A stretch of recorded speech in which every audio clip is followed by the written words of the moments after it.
यूँ कहते हैं ना कि गर्मी केवल गर्मी लेकर नहीं आती, आफत भी लेकर के आती है। गाज़ियाबाद में कुछ ऐसा ही हुआ कि करीब 250 लोग बेघर हो गए। बेघर इसलिए कह रहा हूँ कि उनकी झुग्गियाँ ही उनका घर थी। ठीक मेरे पीछे मैं आपको कुछ तस्वीर दिखाना चाहूँगा।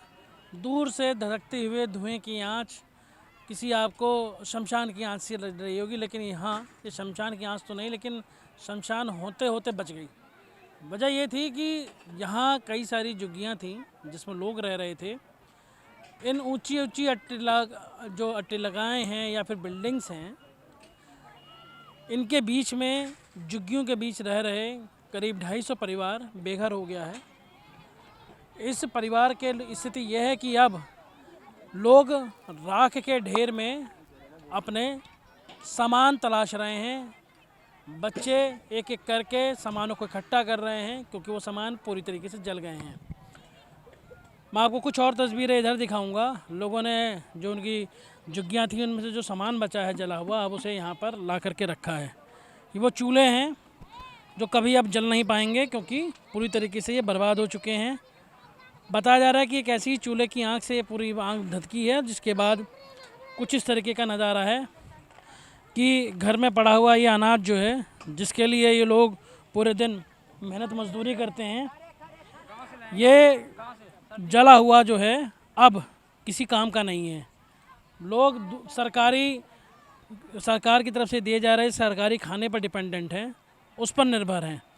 और जो घर जो इनका आशियाना था, चाहे वो झुग्गियाँ ही सही, लेकिन अब वो कबाड़ के ढेर में बदल चुकी हैं, पूरी तरीके से जलकर खाक हैं।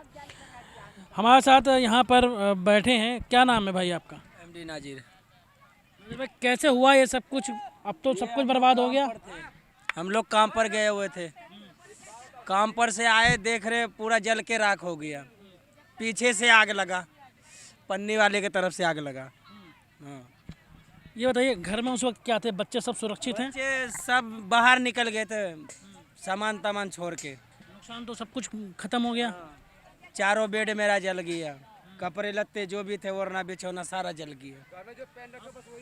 जो पहन रखा हूँ यही बचा है, पहनने के लिए आप कुछ बिस्तर में नहीं है। देख रहे हैं अनाज सब जल गया, कैसे खाएंगे पिएंगे? अब कैसे खाएंगे? अब कहाँ से? कोटा से उठा के बिहार से सब कोटा से लाए हम लोग, सब कोटा से राशन कल ही लेके हम लोग आए थे। जो हम लोग को योजना दे रखे हैं, 1 महीने का नहीं 3 महीने का राशन आपको एक्स्ट्रा मिला जाएगा। तो हम लोग को 2 महीने का राशन मिला गया सर, वो हम लोग एक्स्ट्रा ले आए। ठीक है सर, हमने घर में रख लिया। हम लोग को पता नहीं, तो मजदूर आदमी हम लोग सर, हम काम पे चले गए। हम लोग बच्चे लोग हमारे यहाँ पे छोटे बच्चे थे, 10 5-6 जो बच्चे थे हमारे घर के अंदर, सब यहाँ पे मौजूद थे।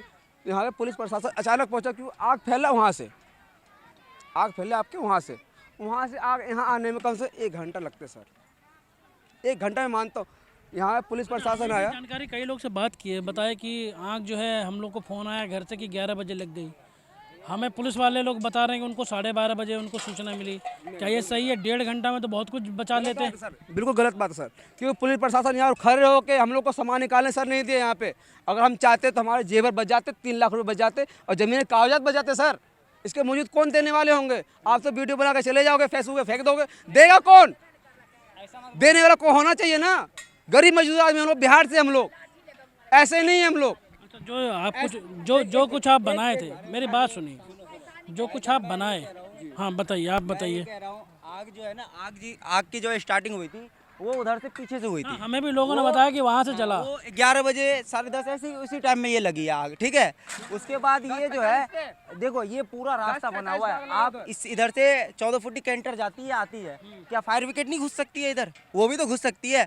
एक फायर आपका कहना है कि समय पर नहीं आई? समय पे नहीं आई है, और प्लस फायर विकेट आ भी गई तो इधर नहीं, ना तो इधर घुसी है ना इधर आई है। वो बिल्कुल वहाँ पे खड़े होके उधर मार रहे पानी। अगर इधर आ जाते वो, तो ये सारी झुग्गी बच जाती, ये सारी झुग्गी बच जाती आज। ये सारी झुग्गी अगर यही कहीं किसी सोसाइटी में आग लगती ना, कम से कम 10 फायर विकेट एक बार में आती। यहाँ 1 फायर विकेट एक बार में आई है। जब सारा ये झुग्गी सारा जल गया, मतलब आप लोग गरीब हैं, इसलिए आप लोग की सुनी नहीं? हमारी कोई सुनवाई नहीं है, हम लोग गरीब है ना, हमारी कोई सुनवाई नहीं है।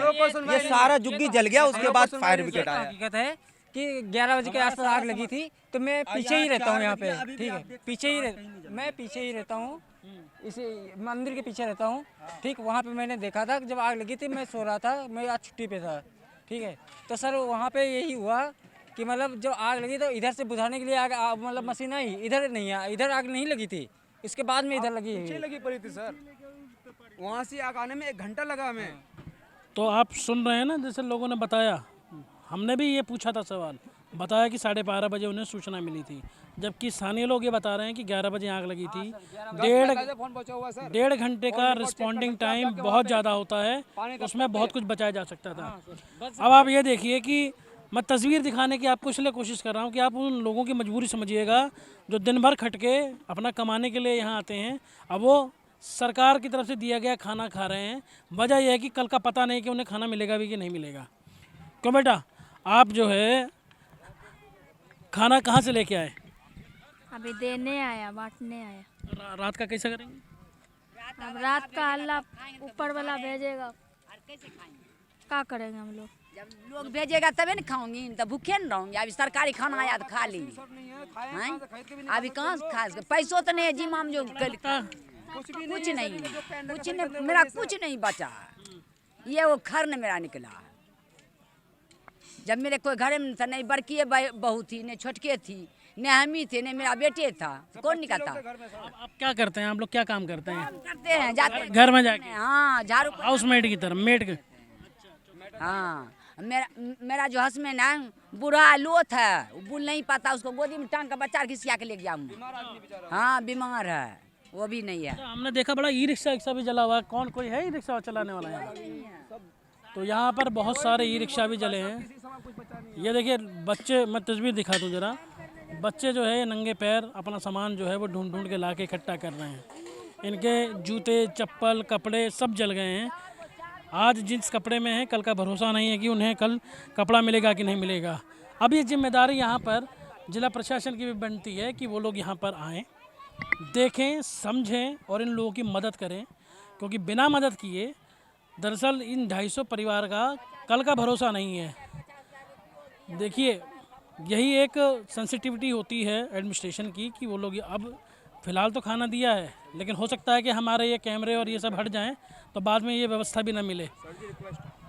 तो बताइए सर, ये है, मैं मानता मुझे मुआवजा कुछ नहीं चाहिए, जब जल गया कोई दिक्कत नहीं, हमें इसी अनाज की कीमत दे दे बस। 350 झुग्गी जले हैं और कोई बात नहीं। अनाज का कीमत कैसा? कीमत पूछे सरकार से, इसकी कीमत क्या है? जो अनाज, एक मिनट रुक जाओ अम्मा, एक मिनट रुक जाओ। जो हमारे अनाज जले हैं यहाँ पे 350 झुग्गी है सर, ठीक है, टोटल बाउंड्री मिला लो आप। 350 झुग्गी सब बिहार से रहने वाले हैं और आपके कुछ यूपी साइड से हैं, बंगाल साइड से हैं, सबके योजना आते हैं, सरकारी योजना कर रखे। अपना आधार कार्ड लगाओ, फिंगर लगाओ और राशन उठाओ। सर हम लोग सब कल राशन लेकर हम लोग आए थे, पूरे घर के अनाज के। दरअसल ये बहुत सही भी मांग है, क्योंकि इन सभी लोगों का देखिए राशन लेके आए थे, राशन की कीमत दे दो बस। ये राशन जल गया। तो उम्मीद की जानी चाहिए कि जितने राशन कार्ड इन जगहों पर थे उन्हें कम से कम 1 महीने का राशन फिर से देना चाहिए। ये सरकार से हम दरख्वास्त करेंगे, हम आपकी बात भी ये ऊपर रखेंगे और जिससे जवाब लेंगे कि आखिर उन लोगों को ये राशन क्यों ना मिले और क्यों नहीं व्यवस्था की जानी चाहिए। इस मामले में ज़रूर संजीदगी दिखानी चाहिए प्रशासन को, ताकि इन लोगों को भरपेट खाना मिल सके। कैमरा पर्सन सनी के साथ लोकेश राय, भारत समाचार, गाजियाबाद।